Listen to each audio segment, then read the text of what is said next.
Hello everyone, Assalamu alaikum, কেমন আছেন সবাই? So this is my first video of Book Tales by Asif and আপনারা যারা আমাকে টুকটাক চেনেন বা যারা চেনেন না তাদেরকেও বলছি আমি আসিফ।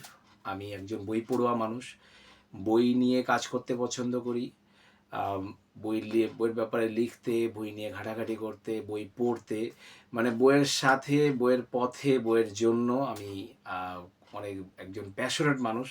বই নিয়ে আলাপ আলোচনা করতে বেশি ভালোবাসি। সো ওই ভালোবাসা থেকেই এই পেজের শুরু। অ্যান্ড আজকে আমি প্রথম আমার এই পেজে একটি ভিডিও আপলোড করছি। সো এই পেজটাতে আসলে এই ভিডিওটার একটা মূল উদ্দেশ্য ছিল হচ্ছে একটা স্পেশাল নিউজ আপনাদের সাথে শেয়ার করা। আপনারা হয়তো অনেকেই জানেন যে সম্প্রতি বাংলা একাডেমি প্রাঙ্গণে ঐতিহ্য প্রকাশনী তাদের একটা স্পেশালাইজ বইমেলা আয়োজন করেছিল তাদের 25 বছর পূর্তি উপলক্ষে। সো এই বইমেলা অর্থাৎ ঐতিহ্য বুক কার্নিভালে আমি কিছুদিন আগে যাই। আসলে পুরো মাস ধরেই মেলাটা হয়েছে, বাট আমি চাকরিগত কারণে হোক, যে কারণে হোক, আসলে যাওয়া হচ্ছিল না।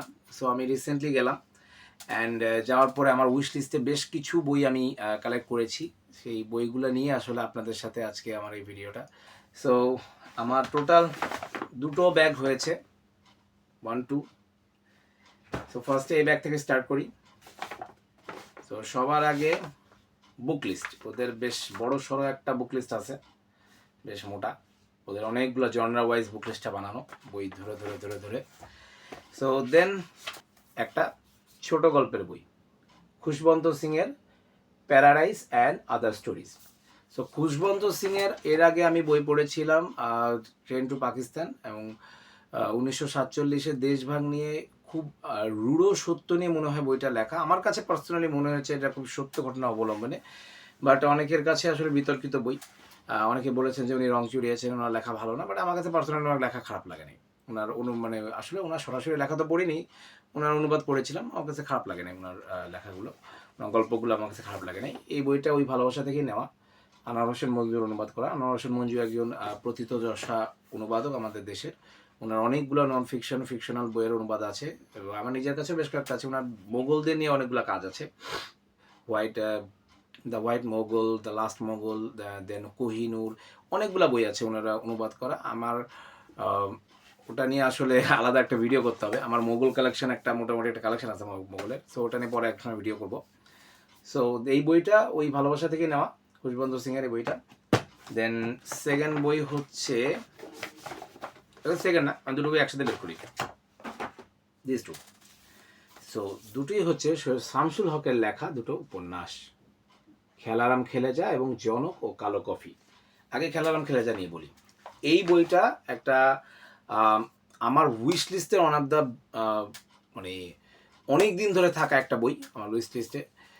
এই বইটার প্রতি অনেক দিন ধরে একটা ইচ্ছা ছিল, বইটা কিনবো, বইটা সংগ্রহ করব, বইটা পড়বো। আসলে সৈয়দ শামসুল হকের উপন্যাস আনফর্চুনেটলি আমার খুব বেশি পড়া হয়নি। এটা আসলে পাঠক হিসাবে মনে করি এটা আমার জন্য একটা ব্যর্থতা। সো ওই ব্যর্থতার আক্ষেপটাকে দূর করার জন্য, এবং এই বইটার প্রতি আমি বইটার এত পরিমাণ রিভিউ পেয়েছি, গুডরিডস থেকে শুরু করে, বই পকাতে গ্রুপ থেকে শুরু করে বিভিন্ন পেজ, বহু মানুষের কাছে এটার বুক আমি রিভিউ পেয়েছি, এবং রিভিউগুলো খুবই ভালো ছিল। সো ওই ভালোবাসা থেকে এটা নেওয়া, আশা করি বইটা আমারও খুব ভালো লাগবে। সো আরেকটা বই হচ্ছে যেটা দেখাচ্ছিলাম একটু আগে, যে জনক ও কালো কফি। সো আমার একটা বদ অভ্যাস হচ্ছে, যে আমি আসলে বদ অভ্যাস কিনা আমি জানি না, এটা আমার একটা অভ্যাসই।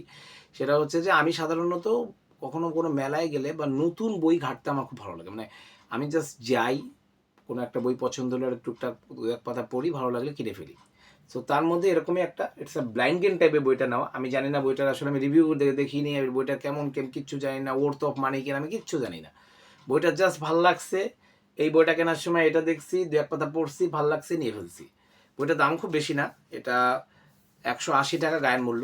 সো মেলাতে আমি বেশ এটা 110 টাকার মতো মনে হয় পেয়েছিলাম। সো ও হ্যাঁ, ঐতিহ্য ব্যাপারে একটা কথা বলে রাখি, এই মেলাটাতে প্রায় 71% পর্যন্ত ছাড় ছিল। যদিও 71% যে বইগুলোতে ছাড় ছিল সেগুলো আসলে আমি আমি যেতে যেতে বইগুলো তেমন অধিকাংশই নাই, যেগুলো আছে সেগুলো আসলে আমার পছন্দের করার মতো বই ছিল না। বাট এছাড়া ওনাদের অন্যান্য যে বইগুলো আছে সেগুলো তো বেশ ভালো ডিসকাউন্ট ছিল। এবার সেকেন্ড ব্যাগ, প্রথম ব্যাগটা শেষ হয়ে গেছে, খালি। So this is the second bag, শুরু হলো। তো সেকেন্ড ব্যাগে ফার্স্ট যে বইটা আসতেছে সেটা হচ্ছে খুদে রাজপুত্র বা দ্য লিটল প্রিন্স। একজন ফরাসি লেখকের লেখা এই বইটা প্রায় 300টি ভাষায় অনুদিত হয়েছে। বাংলা ভাষাতেও এর কয়েকটা সংস্করণ আছে, কিন্তু এই সংস্করণটা আমার কাছে পার্টিকুলারলি পছন্দ হয়েছে বিকজ এটা অনুবাদটা আমার কাছে খুব ইন্টারেস্টিং লেগেছে। সো এই বইটা মূলত বাচ্চাদের বই, কিন্তু বড়রাও এটা পড়তে পারে। আর এই বইটা আরেকটা ইন্টারেস্টিং দিক হচ্ছে, আমি আপনাদেরকে দেখাই। ওকে, সো দিস, এই বইটাতে প্রত্যেকটা পাতায় পাতায় সুন্দর কার্টুন আছে। বইটা যদিও কালারফুল হলে ভালো হতো, বাট এটা সাদা কালো কার্টুন। তারপরে যেহেতু বাচ্চাদের বই, সো ভিতরের ছবিগুলোর কারণে এটা it looks very interesting. So অনুবাদটাও বেটার, আমি বইটা নিয়ে নিলাম। আমার এটার প্রাইস হচ্ছে, গার দাম হচ্ছে 200 টাকার মতো, বাট ছাড়টা দেওয়া পরে মনে হয় 140 বা 150 টাকার মতো পড়বে। So another one is this, প্রিয় গল্প হাসানাত আব্দুল হাই। আমার আসলে দুর্ভাগ্য যে আমি আসলে হাসানাত আব্দুল হাইয়ের খুব বেশি বই পড়ার অভিজ্ঞতা আমার হয়নি। বলতে গেলে তেমন কোনো বই ওনার আমি পড়িনি। সো ওনার বই পড়া, ওনার বই লেখা পড়ার খুব ইচ্ছা আমার ছিল, অনেক দিন ধরেই ছিল।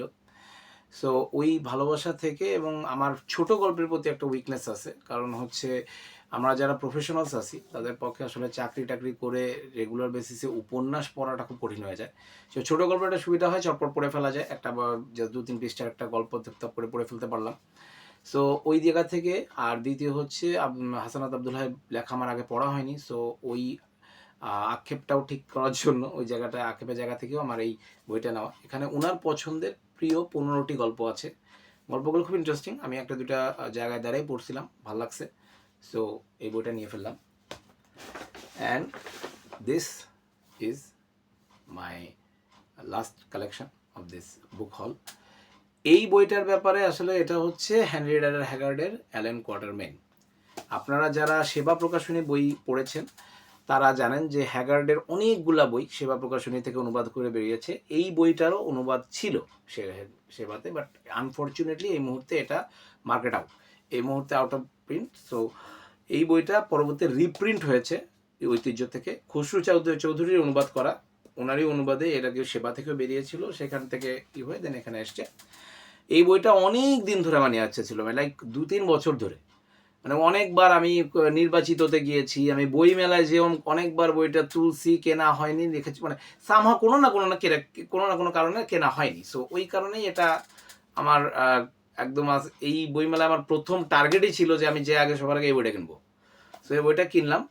অ্যান্ড হ্যাগার্ডের বই নিয়ে যাদের আসলে আপনারা যারা জানেন না তাদের ব্যাপারে আমার একটা আলাদা, আমার হ্যাগার্ড নিয়ে একটা আলাদা মানে ভিডিও করার ইচ্ছা আছে, যেখানে হচ্ছে হ্যাগার্ডের বিভিন্ন বই এবং অ্যালান কোয়াটারম্যান তার অন্যতম কালোজয়ী চরিত্র, এই চরিত্রটির একটি সিরিজ আছে, সিরিজটা নিয়েও আমি কথা বলতে চাই।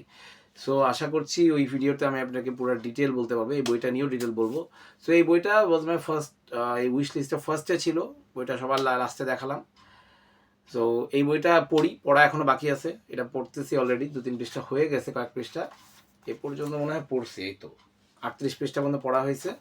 সো বইটা সম্পূর্ণ করি, দেন আপনাদের বইটার পূর্ণাঙ্গটা রিভিউ দিব, এবং এই পুরা হ্যাগার্ডের বইয়ের যে ফুল লিস্ট সেটা নিয়েও কথা বলবো।